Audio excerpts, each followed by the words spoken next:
Bonjour les enfants, vous aimez les animaux? Moi aussi. Et justement aujourd'hui, je voulais vous raconter l'histoire d'un petit oiseau, un petit rouge-gorge qui est tombé amoureux d'un jardinier. Cette histoire, je la raconte dans un conte qui s'appelle Rouge-gorge et cheveux blancs.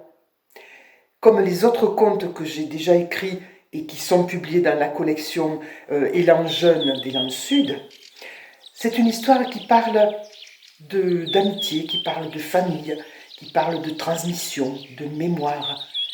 Et cette histoire-là, donc, c'est l'histoire d'un oiseau, un rouge-gorge, qui va être ami avec un humain. C'est le printemps. Il fait bon se promener dans le jardin en fleurs. 36 oiseaux sont rassemblés sur un noyer, et l'arbre gazouille, chante et roucoule sur tous les tons. Ils se taisent soudain lorsque le rouge-gorge entame son récit incroyable. Pipite, pipite, écoutez, j'ai rencontré ce matin un géant, un humain à tête blanche. Il a ouvert les volets de la vieille maison et fait fumer la cheminée.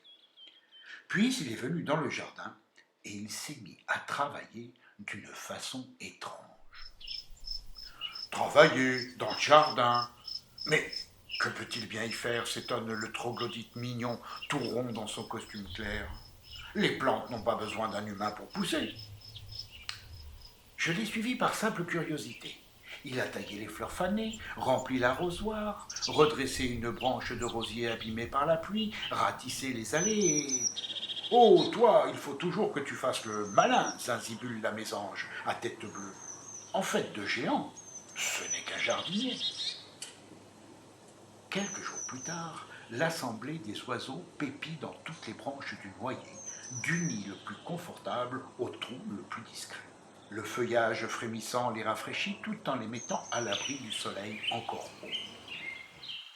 Dans son tailleur chic, discrètement maquillé d'un trait de colle, l'élégante Citelle relate de sa voix au perché comment elle aussi a surpris l'humain du jardin près du vieux mur. Chacun s'interroge. Que fait-il là? Mais vous allez me dire, un oiseau, un humain, ça ne peut pas se comprendre.